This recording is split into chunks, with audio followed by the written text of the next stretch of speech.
السلام علیکم ناظرین حضرات، چینل کو ابھی سبسکرائب نہیں کیا ہے تو چینل کو سبسکرائب کر لیجئے، ساتھ میں بیل آئیکن ضرور دبا دیجئے تاکہ آنے والی ویڈیو کی نوٹیفیکیشن آپ کو ملتی رہے۔ اب اس کو میں سمجھاؤں کہ بہت سارے لوگ یہ کہتے نظر آتے ہیں کہ کوئی کچھ نہیں کر سکتا، کسی کے بس میں کوئی طاقت نہیں، کسی کے پاس کوئی قوت نہیں، جو لکھا ہے وہ ہو کر کے رہے گا۔ تو در حقیقت وہ تقدیر کی قسموں کو نہیں جانتے اور تقدیر کی ڈیفینیشن کو نہیں جانتے، چنانچہ وہ تقدیر کے سلسلے میں اس قسم کی بات کرتے ہیں۔ آئیے میں آپ کو سمجھاتا ہوا چلوں۔ میرے پیارے آقا صلی اللہ تعالی علیہ وسلم کے پیارے دیوانوں، تقدیر کی 3 قسمیں ہیں۔ اب میں پوچھوں گا، آپ مجھے جواب دیں گے کتنی قسمیں ہیں تقدیر کی؟ 3 قسمیں۔ ایک ہے تقدیر مبرم،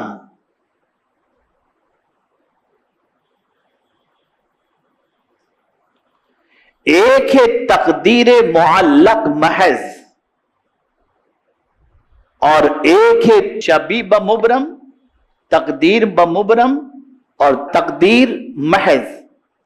بس یہ ان 3 چیزوں کو آپ اچھی طرح سے سمجھیں۔ تقدیر بمبرم کسے کہتے ہیں؟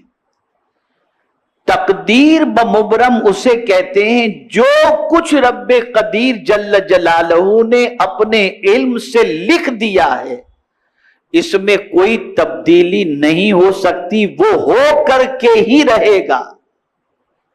اسے کہتے ہیں تقدیر مبرم۔ اسے کوئی خاصان بارگاہ بھی نہیں ٹال سکتا۔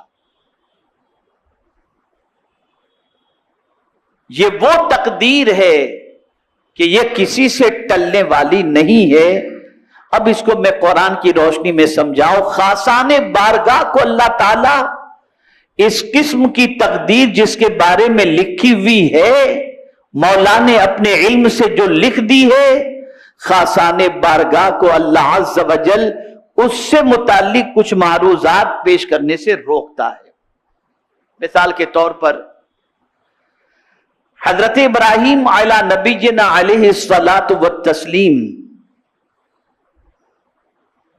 ایسی جگہ پہنچے جہاں قوم لوط بھی تھی اور حضرت لوط علیہ الصلاۃ والتسلیم بھی موجود تھے، اور اس وقت حضرت ابراہیم علیہ الصلاۃ والتسلیم روزے سے تھے۔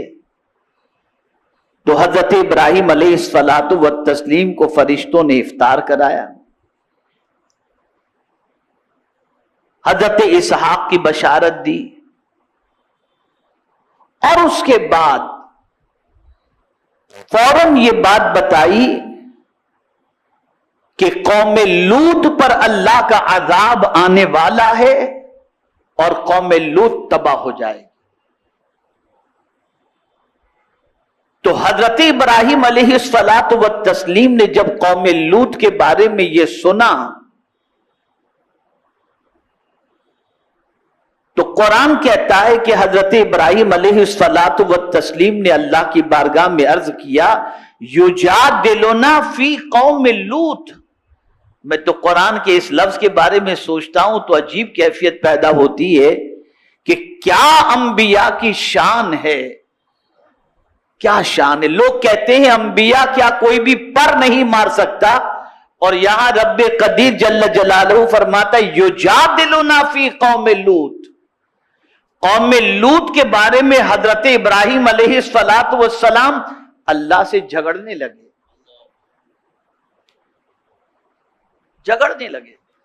اب وہ لوگ جو کہتے ہیں کہ انبیاء کو پر مارنے کی بھی گنجائش نہیں، ذرا دیکھو اللہ کیسے ناز اٹھاتا ہے اپنے نبیوں کا، کہ انہیں مچلنے کی اجازت دیتا ہے کہ مچلو جس طرح سے تم مچلنا چاہو۔ لفظ جدال جھگڑے کے معنی میں آتا ہے۔ کس انداز سے حضرت ابراہیم مچلے ہوں گے۔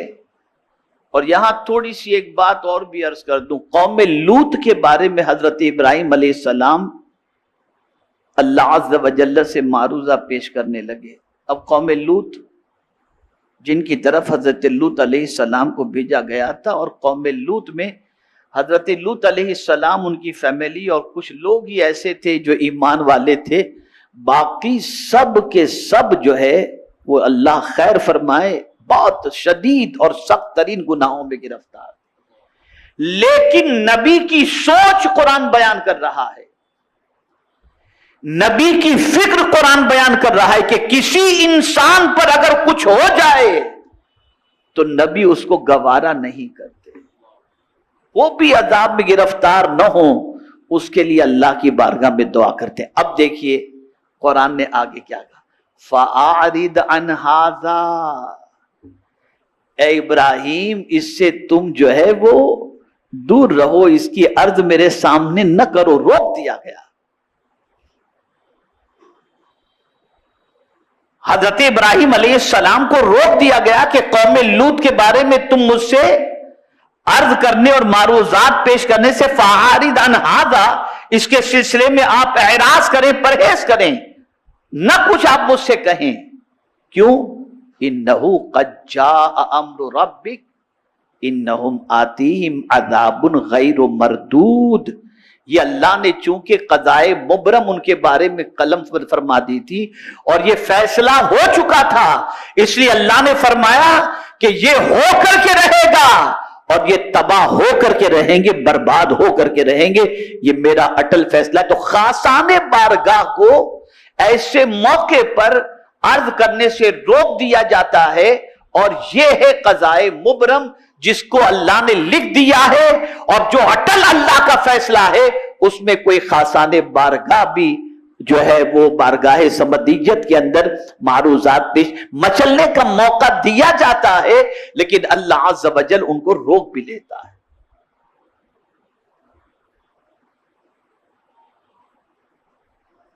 اسی طریقے سے آپ دیکھیں حضرت موسیٰ علیہ السلام شب معراج سرکار صلی اللہ علیہ وسلم جب تشریف لے گئے تو دیکھا حضرت موسیٰ علیہ السلام اللہ سے ہم کلام ہیں، لیکن آواز تھوڑی سی بڑی تھی حضرت موسیٰ علیہ السلام کی. تو حضرت جبریل امین علیہ السلام سے سرکار نے فرمایا، جبریل یہ کون ہے جو میرے رب سے اس طرح سے باتیں کر رہا ہے؟ تو حضرت جبریل امین علیہ السلام نے عرض کیا کہ حضور یہ اللہ کے کلیم حضرت موسیٰ علیہ السلام ہیں، کہ رب کے سامنے اس طریقے سے. اب جواب سنیے.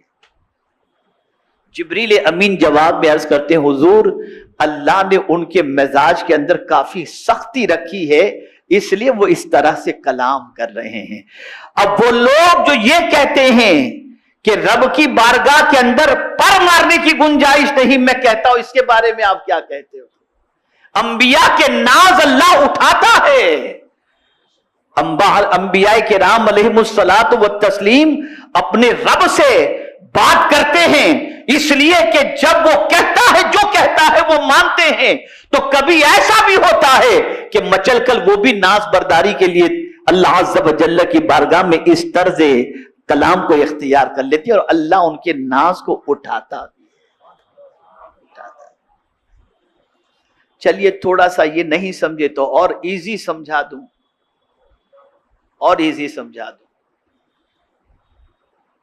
آپ سوچتے ہوں گے اللہ سے جھگڑا کرنا، تو وہ جھگڑا جس کے بارے میں آپ سمجھتے اس طرح سے نہیں، وہ ناز برداری کا انداز ہوتا ہے، وہ مچلنے کا ایک انداز ہوتا ہے. جیسا کہ اب سنیے آپ، ایک مومن کا کچا بچہ ورود میں آنے سے پہلے، دنیا میں آنے سے پہلے کچا بچہ انتقال کر جاتا ہے. کچا بچہ، اس نے دنیا دیکھی نہیں، اسے نہ باپ کا پیار ملا نہ ماں کا پیار ملا، کچھ بھی نہیں. پیدا ہونے سے پہلے اس کی موت واقع ہو گئی. اب کل بروز قیامت یہ کچا بچہ اللہ سے جھگڑا کرے گا. حدیث شریف میں اللہ سے جھگڑا کرے گا، مولا میں نے تو میری ماں کو بھی نہیں دیکھا، نہ باپ کا پیار پایا، میں نے تو کچھ نہیں پایا، آج تو مجھے جنت میں بھیج رہا ہے، میں جنت میں نہیں جاتا. کچا بچہ اللہ سے جھگڑا کرے گا. حدیث شریف میں جدال کا لفظ آیا ہے، وہ کچا بچہ اللہ سے جھگڑا کرے گا، میں جنت میں نہیں جاتا.